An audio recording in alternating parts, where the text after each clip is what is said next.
বিরল মর্যাদা দিয়ে আমাদের নেত্রী মা বেগম খালেদা জিয়াকে বরণ করেছেন। সারা বাংলাদেশ কান্না জড়িত কণ্ঠে আমাদের মাকে বিদায় দিয়েছেন 31শে ডিসেম্বর। আমাদের মা বেগম খালেদা জিয়া দীর্ঘদিন কারারুদ্ধ ছিলেন। এই দেশের গণতন্ত্র প্রতিষ্ঠার জন্য, বাংলাদেশের মানুষের কল্যাণে ভূমিকা রাখার জন্য, এই দেশের মানুষের অধিকার আদায়ের আন্দোলনে তিনি নিরলসভাবে রাজপথে আন্দোলন সেভাবে ভূমিকা রেখেছিলেন। বারবার মিথ্যা মামলা দিয়ে হয়রানি করা হয়েছে, তাকে কারাগারে রুদ্ধ করা হয়েছে, প্রায় 6.5 বছর জেল কেটেছেন, কিন্তু সুচিকিৎসা থেকে বঞ্চিত হয়েছেন। ধাপে ধাপে বয়স্ক মানুষ, তাকে আরো বিভিন্ন ভাবে ক্ষতিগ্রস্ত করে তাকে অসুস্থ করা হয়েছে।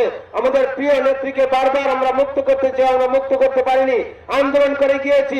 বৈষম্য বিরোধী আন্দোলন যখন তুঙ্গে, এদেশের ছাত্র সমাজ সহ সকল শ্রেণী পেশার মানুষ আমাদের প্রিয় নেতা জনাব তারেক রহমানের নেতৃত্বে জনাব তারেক রহমান যখন ঐক্যবদ্ধভাবে ডাক দিয়েছিলেন সেই আন্দোলনের পরিসমাপ্তি করার জন্য, এই ফ্যাসিস্টকে পতনের জন্য রাজপথে সকল শ্রেণী পেশার মানুষ বের হয়ে এসে আন্দোলন করার জন্য, তখন এই ফ্যাসিস্টের পতন হয়েছে এবং আমাদের মা বেগম খালেদা জিয়াকে কারা মুক্ত করে সুচিকিৎসার জন্য দেশে চিকিৎসা করেছেন এবং বিদেশে চিকিৎসা করিয়ে আবার বাংলাদেশে সসম্মানে ফিরে এসেছেন।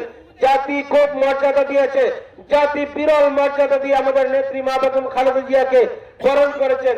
বিদেশ থেকে আসা সহ সকল পর্যায়ে তাকে গ্রহণ করা হয়েছে। সম্মানিত অতিথিবৃন্দ, গত 30শে ডিসেম্বর আমাদের নেত্রী মহান আল্লাহটাকে সারা দিয়ে পরকালের জন্য পাড়ি দিয়েছেন। আমরা দেশবাসী স্তব্ধ। আমরা একটি নির্বাচন ছিল, সেই নির্বাচনে তিনিও প্রার্থী ছিলেন, আমরা কিন্তু সেই প্রার্থীতা আমাদের সেই নির্বাচন থেকে যেতে পারিনি।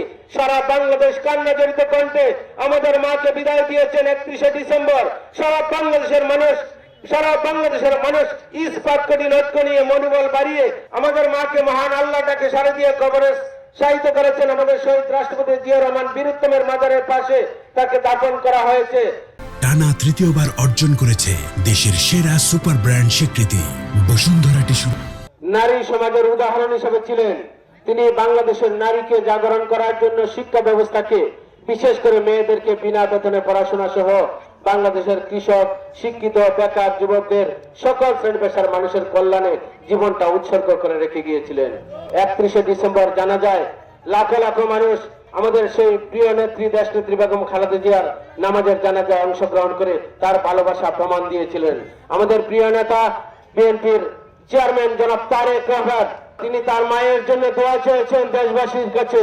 বিভিন্ন দেশের রাষ্ট্র থেকে তারা আমাদের সেই নামাজের জানাজায় অংশগ্রহণ করেছিল, শ্রদ্ধা নিবেদন করেছিল। প্রায় 32টা দেশ থেকে প্রতিনিধি এসেছিল। আমাদের সেই ভালোবাসা আমরা সংবাদ মাধ্যম সহ বিভিন্ন ভাবে আমরা লক্ষ্য করেছি।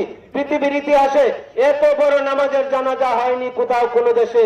আমাদের সেই বিরল ব্যক্তিত্ব, আমাদের প্রিয় নেত্রী মা বেগম খালেদা জিয়া যে ভালোবাসা রেখে গিয়েছেন, আমাদের উত্তরসূরি রেখে গিয়েছেন, আমাদের শহীদ রাষ্ট্রপতি জিয়া রহমান বীরুত্তমের যে উত্তরসূরি রেখে গিয়েছেন, আমাদের বিএনপির বর্তমান চেয়ারম্যান জনাব তারেক রহমানকে তিনি কথা দিয়েছেন বাংলাদেশের জন্য তিনি নতুন পরিকল্পনা করেছেন, সেই পরিকল্পনা বাস্তবায়ন করবেন ইনশাআল্লাহ।